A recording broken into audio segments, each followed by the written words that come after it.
Appalachian Foraging. We're back on the hunt. All right, y'all, we are out here, remote location, Plum Orchard Lake, Fayette County, West Virginia.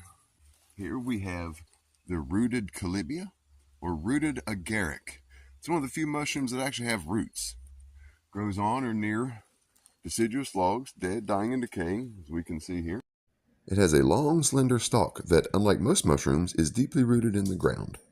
Gills are broad, spaced, white, and attached. It is a choice meaty edible.